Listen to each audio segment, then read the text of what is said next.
Hey there, Clicks fans. This is your host of Dial H for Heroclix, Hunter Smith, and today I'm going to welcome you to the very first video on our new YouTube channel.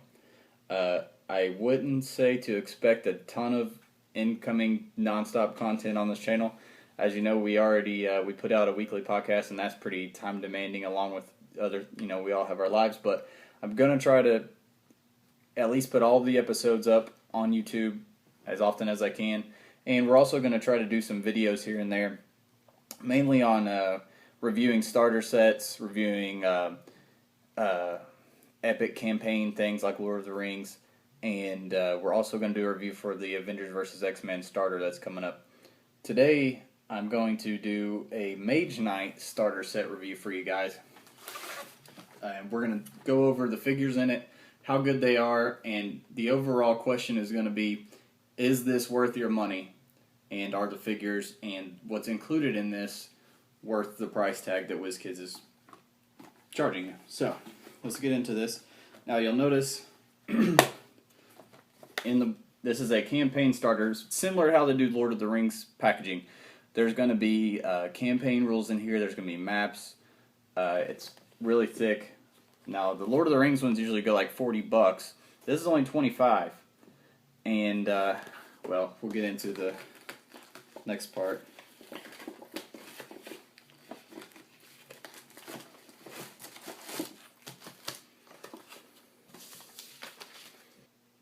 So as you can see here, it comes with 6 figures. Comes with the tiny little dice. I don't use them anymore. You can actually use them for action, keeping up with your action tokens. Personally, I prefer poker chips because they sit under your fig and kind of off the table, but I know a lot of people use dice, so you got 2 of those included if you want to use them. You have the cards for each figure, of course, but one thing that adds value to this pack is you're not only getting the 6 figures Heroclix dials, but just like in the CTD versions, you're also getting their dials that correspond to their Mage Knight figures, so that adds to their value there. You also get a PAC and a rule book. And you get 2 maps, which I will in a minute stretch out and let you guys get a good look at them. You get the tokens for terrain and object tokens. So already, pretty good deal. Then we add in the fact that there are, I think, 48 Horde tokens. There are 6 different characters, 8 copies of each. Overall, when I was looking at the Horde tokens dials, because I'm not going to show you each of them individually, overall the tokens are kind of lackluster. There are 1 or 2 that aren't too bad. Go to hcrealms.com, go to the units section, and then go to find Mage Knight, and scroll down to the bottom, find Domineer Monk. He's not too bad. For 12 points, he has Flurry and Reflexes, and you can stack them up to 3. His power is, when Domineer Monk makes a close combat attack, increase its attack value by S, so by how many are on top of the stack. When maxed, which is 3, his attack rolls with a result of 10 or 11 are crit hits. So, not the best figure in the world, but as far as Horde tokens go, you can do worse than this guy. So Domineer Monks aren't a bad piece. The other Horde token that I thought was worth noting is the Cutter Goyle. He's a H003.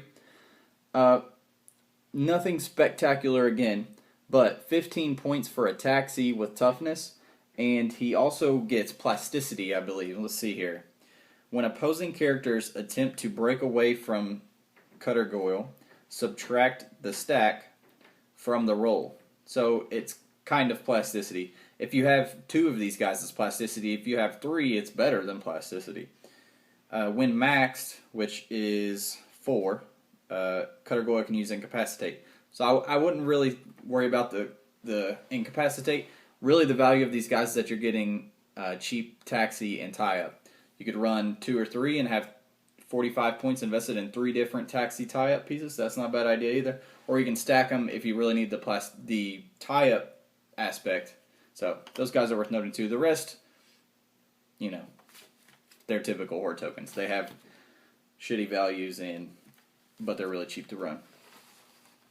We're going to go over the individual figures. Now, one thing that's very cool about these guys is that each of these guys are from separate factions. Now, a couple of these are high points leader versions, and a couple of them are low point kind of generic versions. And as you can already tell, or you will see here in a second, these are popping off of their bases super easy. So some of these guys, when I show them to you, they're going to be off their bases. One thing to note of these figures and of the main Mage Knight set itself, excellent sculpting. Probably, maybe like this and Street Fighter are probably the best sculpted sets, I have to say. The attention to detail, I don't know if it's because they're for the Mage Knight board game as well, so they want them to look good. I'm telling you guys, these are the best sculpts that they've put out in the last couple years. The first one we're going to go over is, I have no idea how to pronounce some of these names. They're crazy. But we're just going to take a stab at it. Zaraxas. We'll call him Zaraxis. What I'm going to do for you guys when I go over each of these figures is I'm going to give you, as you know, anything that's non-DC or Marvel is considered Silver Age. When I go over each of these figures, what I thought I would do that might be helpful to you guys is give it a rating and an idea of how good it is in the Silver Age, and then how good it is in the entirety of Mage Knight. This guy I give a 3 out of 5, slightly above average Silver Age piece, but I give him a 4 in Mage Knight. Let's go over what he does.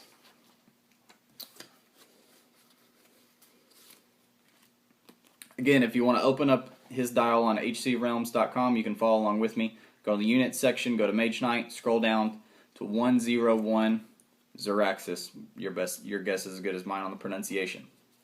One awesome thing about Mage Knight, if you guys this is your first introduction to Mage Knight, you're not familiar with the main set, each factions have different team abilities, and they did an excellent job with these team abilities. I really wish they would do this in Lord of the Rings.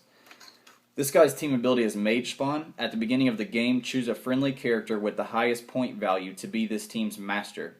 If a character using this TA is within 4 squares of its master, when the master is given a move action, the character using this team ability may be given a move action as a free action.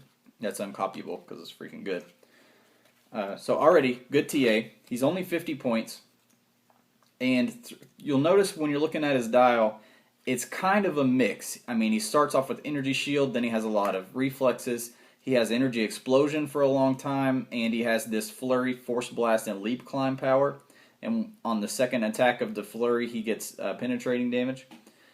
But then you'll notice that he later gets Plasticity and Exploit Weakness and Willpower. So, kind of a mixed attacker. In Mage Knight, there's not a lot of, it's a lot like the Lord of the Rings in the aspect of there's not a lot of move and attack, there's not a lot of willpower. So I don't hold those two things too much against this guy, considering that the rest of the set that's kind of par for the course. So that hurts him in the Silver Age, though, the lack of move and attack and the lack of willpower until late in his dial. He does have good offensive options as far as just Mage Knight. A lot of the pieces are pretty focused. They're either super long-range attackers or they're kind of swarm generic pieces. So he does have a mix of attack and defense at any point in his dial, pretty much.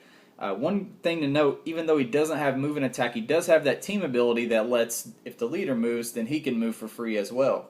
So he kind of does have move and attack. But like I said, average figure for Silver Age, I think slightly above average for Mage Knight. I give it like a 4 stars out of 5 in Mage Knight.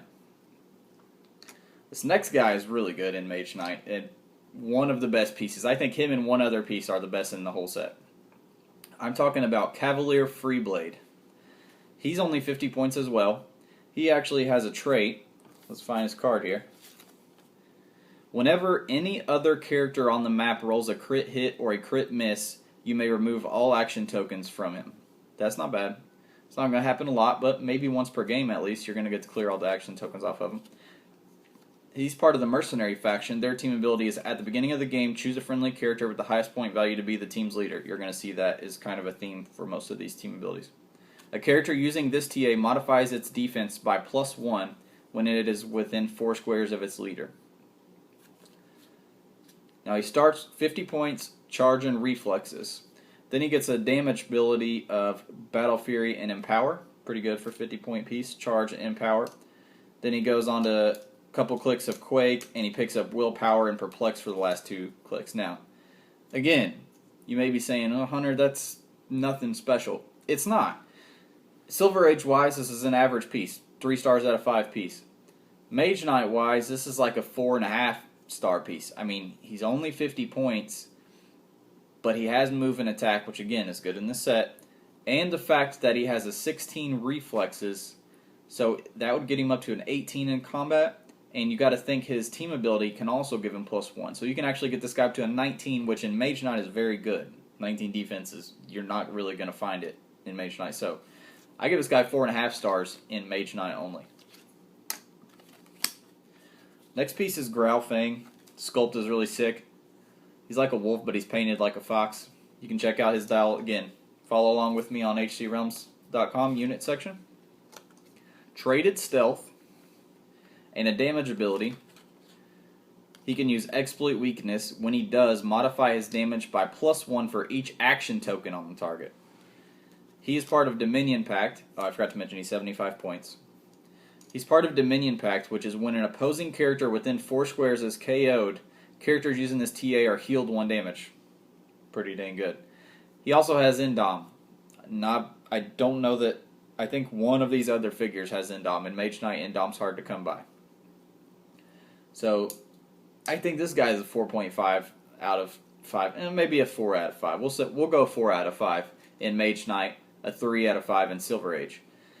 You'll notice he does not have move and attack. That's the main thing that hurts him. He does have blades and exploit weakness for the pretty much all of his dial, but the Indom is really what sets him a slight level above most of these other Mage Knight pieces, is the fact that he does it and a lot of these other pieces don't. So it kind of makes up for his lack of move and attack, because the other figures that do have move and attack still have to worry about pushing. He doesn't move in, swing. I like him. I like that faction a lot too. Actually, I love all these factions. This is a great set, the main set.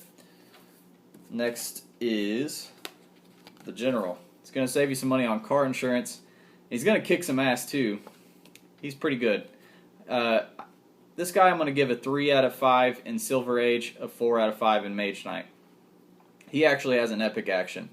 Give General Mars an epic action until your next turn. When a friendly character makes an attack, modify their attack value by +1 for each adjacent opposing character marked with 1 or more action tokens. This guy's 125 points. I'm not gonna be wasting my action for my 125 point character on that epic action personally. It's up to you, but I don't think that really adds anything to his value. What does add to his value is his trait, Slash Shot. When General Mars hits with a ranged combat attack after actions resolve, he may be given a close combat action as a free action, but can't attack the same target. Now, you say, Hunter, ranged combat attack and then a close combat action, how does that make sense? It makes sense because he has Sharpshooter. And I don't think I saw any other Mage Knight figures that had Sharpshooter, now that I think about it. So he's got the special hybrid flurry going for him. He has great values. He has Running Shot, Psychic Blast with an 11 attack and an 18 defense. 18 defense is very good in this set. He picks up an 18 defense for his last 2 clicks again, and he gets Exploit Weakness. So his entire dial, he has either Penetrating or he has Exploit Weakness. So he always has a way around dampeners his whole dial. That's why I think he's a 4. I think he's a 4 out of 5 in Mage Knight. He's not the best figure in the set. He is a very good option for his faction, though, if you guys go through and look at all the options for each team ability. I want you guys to consider, when I'm talking about Silver Age and I'm giving these guys a ranking, you say, Hunter, this guy is below average for Silver Age compared to Professor X and Metron and Nightcrawler, and you're just thinking in your head of the best pieces in Silver Age. I'm talking about every figure that is legal for Silver Age, their placement in the entirety of everything that's ever been made. That's what you got to consider. So that's why I say he's an average figure out of every Heroclix that's ever been made. The next guy is, in my opinion, the very best, maybe the best piece in Mage Knight Clicks now. Not just starter set, main set, all of it together. His name is Heroclix, and he's of the Orcs, which is my favorite clan. I think this is who I'm probably going to play most of the time. Their team ability is Ascendant. A character using this TA modifies its attack value by +1 when marked with an action token. Now, that's kind of like the Batman 001 from the Batman set. Same way. What you got to realize about this guy is he hits by far the hardest out of any piece in this entire set, starter set and main set. He has a 10 attack with exploit weakness, and he has super strength and 4 damage already, so he can hit for 6 penetrating. And you got to consider that team ability can put him up to an 11 on top click too. He also has Indom, not a lot of Indom in this set, and he also has Invulnerability, not a lot of Invulnerability in this set. Next click, he goes up in attack but down in damage. He hits hard pretty much his whole dial. I think this guy can hold his weight in regular Silver Age games, not spectacularly, but I think he's an above average Silver Age piece, again, when you consider all Silver Age pieces. He's definitely 5 out of 5 in Mage Knight. He hits for 6 damage, which will kill almost every figure in this entire set. He does have an epic action. It is pretty cool. I don't know that I would use it, since I would really want to hit with him since he hits so hard. But it's give him an epic action, choose up to 1 character per 200 points of the build. Chosen characters can use super strength until the end of your turn and can pick up objects held by adjacent opposing characters. Again, I think I'd rather just use him to be hitting people. His trait is Boss, Sword of the Khans. Immediately after Heroclix KOs an opposing character, he may use Sidestep and make a close combat attack as a free action. Something to remember to think about that power. When he uses Sidestep, he can pick up another object and then make a close combat attack using said object. So, best case scenario, this guy top click, picks up a heavy, charges in, hits somebody for 6 exploit, kills them, because again, Mage Knight, like I said, 6 exploit is going to kill anybody. Then he sidesteps over, picking up another object on his way, and hits somebody for 6, but not penetrating, because you can't make a close combat action. It says it gives you an attack. But you can use objects in attacks. So, he can hit for 6 penetrating, and then 6 again, if you set it all up right. This is bananas for a 125 point piece, especially in Mage Knight only. 5 out of 5. If I could give him higher than 5 out of 5, I would. Last piece, probably the best sculpt. Again, the name on him is one of those, your guess goes mine is Qavon, I guess.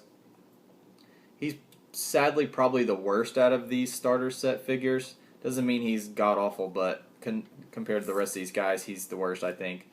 He's 175 points, so he's the most expensive one. He has no move and attack on his entire dial. He does have a range 2 bolts, which is very good, especially in Mage Knight. That's even good in regular clicks. He has Outwit and Perplex. He has a epic action that can give multiple people on his team Barrier or Smoke Cloud that they get to use as a free action. But again, his lack of move and attack for lack of move and attack and lack of willpower for 175 point piece is just not. It's just his high price tag just kind of outweighs his usefulness. He does have good stats. He has 11 attack for the first 2 clicks and then a 12 attack. I think he might be the only 12 attack piece in the entire set. Could be wrong, but he's dang sure one or two. But again, he's average. He's not bad, but he's average. So you got to think, You know, I just went over 6 figures, and there wasn't a single one that I said is awful. Honestly, as far as Mage Knight is concerned, these are some of the best in the set. Most of these are better than the main set figures. So, very good value that you're getting out of the actual figures. And don't forget, like I said, you're getting also their Mage Knight dials with these too. So again, adding to value for your $25 price tag. I'm also going to give you guys a quick look at the maps and let you get a layout. I know there's some map junkies out there. I'm a big map junkie. I love trying out new maps and thinking of strategies just based on the map. So I'm going to let you guys get a good look at the outlook, and then we'll go over bang for the buck. So as you can see here, there's a lot of walls. There's a mix of hindering terrain.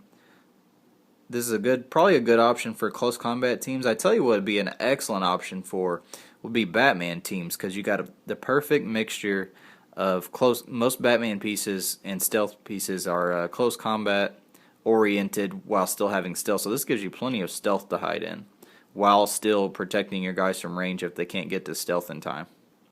The flip side of this is actually a very special map.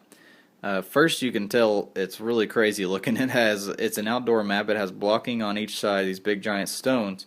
Then it has a giant water area in the middle. But I tell you what's the coolest about this map, if you notice the little red X's, what that does is you do not place objects normally. You place light objects on every red X. When an object fails, when an object is used in an attack and that attack fails, you do not remove the object from the game, so I assume the character keeps the object.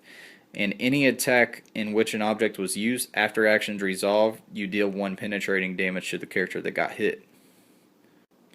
I don't know what to say strategy-wise about this map, but flavor-wise, I love this map. As you can see, it has every type of terrain that exists in the Heroclix. You have hindering, you have elevated, you have water, you have indoors, you have outdoors, you have walls. There's a big giant column of water. Basically, this is kind of like a hotel, I guess, that's sinking. Water's building up in the middle, and you have to cross the water, or you can stay up and shoot across. But overall, I really like this map. I'm definitely going to try this out pretty soon. As you can see, there's a little platform there on one side, so you can actually shoot down at people if you can't cross the water. This area here is actually all orange terrain. It's a special terrain that is blocking for movement but clear for line of fire. I don't think I've ever seen anything like that on any map before. Not off the top of my head. So that's going to be an interesting area. It's going to be hard to get in and out of there without getting tied up. So this could be a good, if you have a team that's pretty well balanced of close combat and ranged, this is a pretty good map option to go with. I like it a lot. It's got tons, it's flavorful. You've got pretty much every kind of terrain mixed in there, but in outdoors options. Overall, these maps are great. They're great quality. None of them are the same. They're all different. And they all kind of have different terrain options on them. A good mixture of hindering, blocking, indoors, outdoors, and water. So, bang for the buck. Are you getting your $25 worth out of this starter set? Again, you got to consider you're getting 6 figures, a rule book, PAC, campaign rules, which are kind of little scenarios for you to play out if you want to. 48 horde tokens, object tokens, terrain tokens, the little dice, and 2 double-sided maps, so 4 maps actually total. For $25, in my knowledge, I don't remember them making a starter set this cheap MSRP with this much content. This is by far the best bang for the buck starter set they have ever done. I'm glad we can start off our review series on a positive note. Again, if you happen to come upon this video by chance and you don't listen to the podcast, please check us out, Dial H for Heroclix. We have a Podbean website. You can check us out on iTunes. We're on HC Realms. We're on the Heroclix subreddit. We're everywhere. You can't hide from us. But yeah, check out our weekly episodes. Try to record every Saturday. You'll catch them on Sundays. And I'm going to try to keep the YouTube channel updated, maybe at least weekly. I don't know. We'll see. But I'm also going to try to get every episode up onto YouTube as well. So if some of you guys you can only listen at work and you don't have YouTube or something like that, you'll have another option. You'll be able to catch us on YouTube as well. So thanks for tuning in, guys. We'll see you next time.